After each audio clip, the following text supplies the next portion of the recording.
Coming up on Mountain News this morning, we have the latest on what is suspected to be a terrorist attack on New Orleans.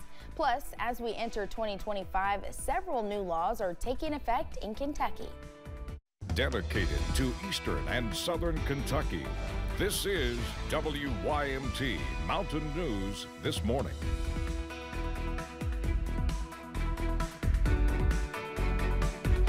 Good morning and thanks for joining us. I'm Madison Carmouche and today is January 2nd, 2025. Let's check in with meteorologist Megan Dusmall for a look at your forecast this morning. Megan, 2024 just flew by. It's 2025 now. This is the first Mountain News this morning of 2025. We're excited to be here. We are excited to be here. I'm excited that you guys are watching at home this morning. We have a good forecast for today, and hopefully that'll continue to stay that way all day long. Let's take a look at those road hazards as you're heading out the door. And there's not much to report as you are traveling more towards Logan County, Western Virginia. You could see some fog, and you still have some chances of seeing that lingering snow chance from this morning from yesterday's snow. Now here is that current temperature as you are heading out. Definitely on the colder side of things, hovering around freezing across the board.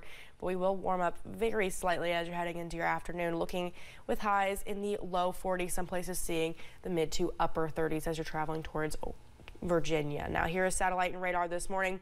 Mostly looking clear, seeing the clouds move into our area and just the lingering chance of snow again as you're heading more towards Logan, West Virginia this morning. Madison. All right, Megan, thank you. This morning, investigators are searching for more answers after a man rammed his truck through a crowd of dozens of people in New Orleans yesterday. At least 15 people were killed and at least 39 people were injured. The suspect was killed after exchanging gunfire with police. Yesterday, President Joe Biden said the driver may have been inspired by a well-known terrorist group. CBS News' Nicole Valdez is in New Orleans with more.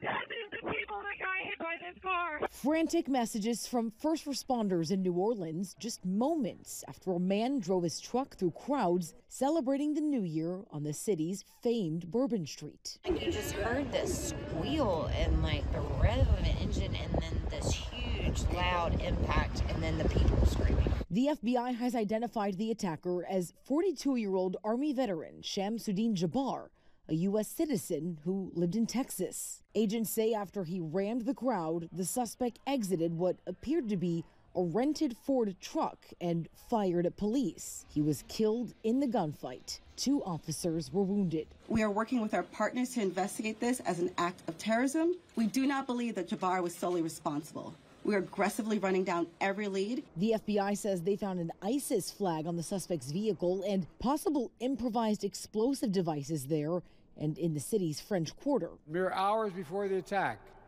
he posted videos on social media indicating that he was inspired by ISIS, expressing a desire to kill. These are just some of the victims who died in the attack, including 28-year-old former Princeton University football star Tiger Besh. He was a stand-up guy that we really respected and honored. Later today, the Sugar Bowl is set to kick off at the nearby Superdome after it was postponed due to yesterday's horrific attack. Nicole Valdez, CBS News, New Orleans. Sugar Bowl officials say the Superdome and surrounding areas are safe for today's big game between the Georgia Bulldogs and the Notre Dame's Fighting Irish. Meanwhile, the NFL says it's creating a comprehensive security plan for the next big event at the Superdome next month, the Super Bowl. Yesterday morning's attack has event planners across the country and right here in Kentucky concerned about safety. Ahead of dozens of events planned throughout the year, we spoke with a Lexington event organizer who says they are creating their safety plans a year out and are vigilant in working with law enforcement to create a safety plan. And we know that our partners in public safety, Lexington Police, Lexington Fire, and the city Parks and Recreation staff are going to do everything that they can to make it safe, not only for participants, but for all of those who are coming down to enjoy it. She says that while road closures, parking restrictions, and increased police presence is often seen as an inconvenience, it's all part of the effort to make sure events are safe for everyone. Often around this time of year, we pause to reflect back on some monumental moments. Kentucky Governor Andy Beshear says he is already thinking about how to keep the momentum moving forward. Kimberly Keggy has the story. The new year is approaching, and as Kentucky Governor Andy Beshear looks back on 2024, he says he sees a year of growth. I look forward to talking about where we've come in these last 5 years, because we're not looking at the same Kentucky anymore. Kentucky garnered national attention. The Commonwealth saw a record-breaking year for exports, with more than $40 billion in products shipped. We've broken our export record, meaning we're now global. People are looking up to us instead of looking down on us. It is a good time for Kentucky. Beshear says in this next legislative session, he hopes lawmakers tailor changes to draw more people to call the area home. We'll continue to talk about what will make Kentucky an even better place. Universal pre-K is something that we desperately need, that so many states we're competing with have. Kentucky lawmakers return to Frankfort next week for the 2025 session. The 30-day session means lawmakers have a tight time frame to work on legislation. And since it's a non-budget year, they're unlikely to fund new initiatives. Republicans, who overwhelmingly control the House and Senate, are expected to make cutting the state income tax an extra 0.5% their top priority. The new year brought big changes to Kentucky. One of those is the legalization of medical marijuana. Qualifying patients will be able to apply for a state registration card starting today. People with cancer, chronic pain, epilepsy, chronic nausea, and PTSD are some of the conditions covered.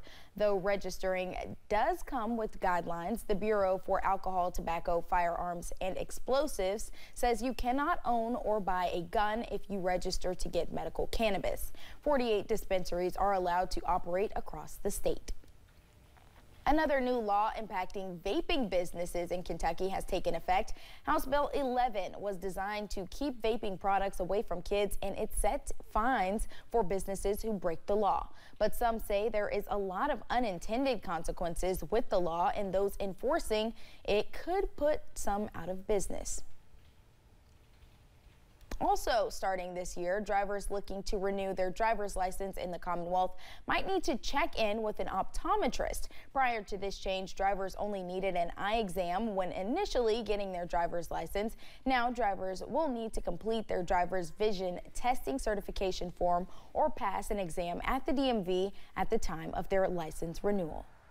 Plus, a real ID is a requirement for some people in the U.S. this year. It is a new type of driver's license that lets people fly in the U.S. It will also allow access to certain nuclear power plants and federal facilities like courthouses. The change goes into effect May 7th. Tennessee lawmakers passed a law they say will help protect your kids. Parents now have to give children permission to use social media sites like Facebook and TikTok. The law also allows parents to see their child's account, set a time limit, and periods where a child cannot access their social media account. State Senator Richard Briggs says it will help children and teens' health. We're hearing from experts about the mental health difficulties that our young people's having, and much of that can be traced back to social media.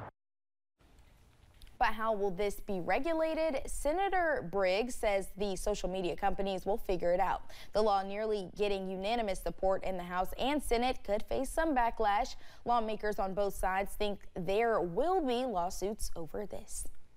Pineville swore in its new mayor on Monday. The change in mayor is not the only change, as the city undergoes an $8 million renovation.